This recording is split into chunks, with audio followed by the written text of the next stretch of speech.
Hello friends, welcome to my YouTube channel basic electrical. आज के हमारा वीडियो का टॉपिक है the difference between lap and wave winding के बारे में, जो आपके इंटरव्यू में पूछा जाता है। तो आपको किसका जवाब जो है कैसे देना है वो मैं आपको बता रहा हूँ। तो सबसे पहले हम जानेंगे कि लैप और वेव में क्या डिफरेंस होता है। तो आपको सबसे पहले इसके बारे में डिफिनेशन जानना होगा कि लैप और वेव होता क्या है। तो सबसे पहला पॉइंट है लैप वाइंडिंग के बारे में। तो जो लैप वाइंडिंग होता है, इसमें क्या होता है, the coil is lap back to the succeeding coil. So coil is lap back to the succeeding coil. लेकिन अगर हम वेव वाइंडिंग की बात करें, so the coil of the winding form wave safe. तो ये फर्स्ट डिफरेंस होता है। इसमें क्या होता है, वेव वाइंडिंग में जो कॉइल होते हैं वाइंडिंग की वो वेव सेफ में होते हैं, लेकिन लैप में क्या होता है, कॉइल जो होते हैं वो बैक टू द सक्सीडिंग, जो coil is lap back to the succeeding coil होती है। सेकंड हम पॉइंट की बात कर लेते हैं। सेकंड पॉइंट क्या होगा, लैप वाइंडिंग में आप जैसा देखते हैं यहाँ पे क्या है लिखा, LAP मीन्स ए और पी साथ में आ रहा है, means A is equal to P. मतलब ए जो हो गया आपका नंबर ऑफ पैरेलल पाथ जो हुआ आपका, वो किसके इक्वल हुआ, नंबर ऑफ पोल्स के इक्वल हुआ। वही सेकंड पॉइंट हम इसमें बात कर लेते हैं वेव वाइंडिंग में। तो यहाँ पे होता है number of parallel paths equal to 2। तो A represent the number of parallel path.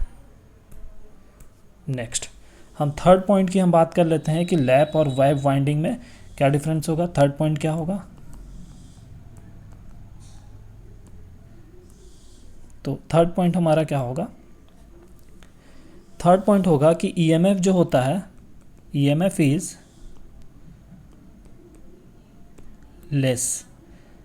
EMF जो होगा लेस होगा in lap winding, where EMF is more in wave winding. So that is the third point.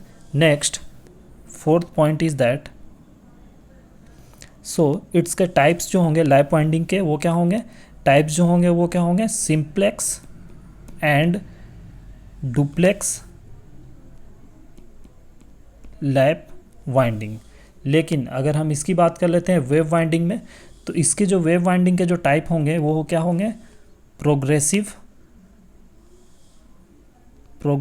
And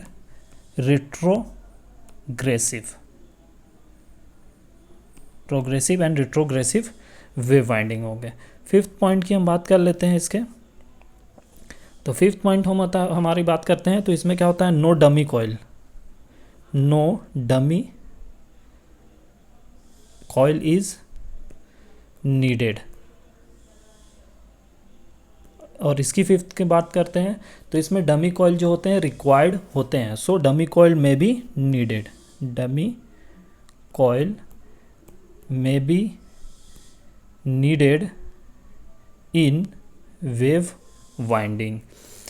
next हम बात कर लेते हैं next point की, लैप में वेव में। तो सिक्स्थ पॉइंट होगा हमारा क्या क्या होता है, लैप वाइंडिंग में equalizer rings are needed. Equalizers rings are needed, where in the wave winding equalizer rings are not needed। तो इक्वलाइजर रिंग्स जो होंगे वेव वाइंडिंग में नीडेड नहीं होंगे। नेक्स्ट हम सेवन्थ पॉइंट की बात कर लेते हैं। लैप में जो वाइंडिंग कॉस्ट होगी, winding cost is high, where in the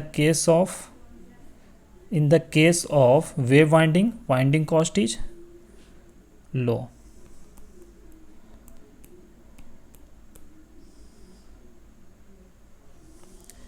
next point की हम बात कर लेते हैं। तो हम नेक्स्ट पॉइंट की हम बात करते हैं, तो इसके अदर नेम होते हैं जो आपके लैप वाइंडिंग के, हम उसके अदर नेम से बोल सकते हैं, वो क्या होते हैं, पैरेलल वाइंडिंग और multiple winding. But in the case of lap wave winding, that is called the two circuit or series winding.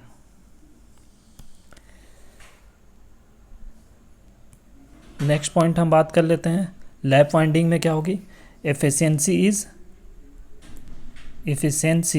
Is less.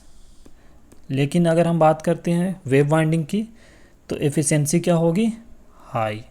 इसकी एफिशिएंसी क्या होगी? हाई होगी वेव वाइंडिंग की. लास्ट पॉइंट हम बात कर लेते हैं इसके यूजेस के बारे में.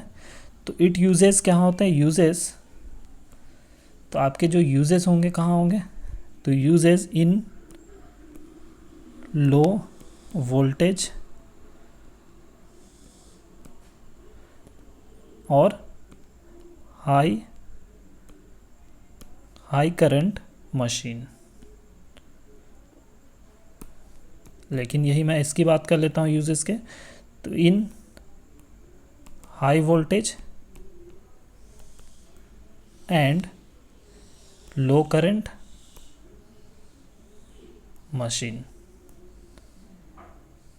सो ये डिफरेंस थे आपके लैप और वेव वाइंडिंग से. तो उम्मीद है इस आप छोटे से वीडियो से पूरी जानकारी मिल गई होगी दोस्तों. So please like and subscribe my channel basic electrical. Thank you very much.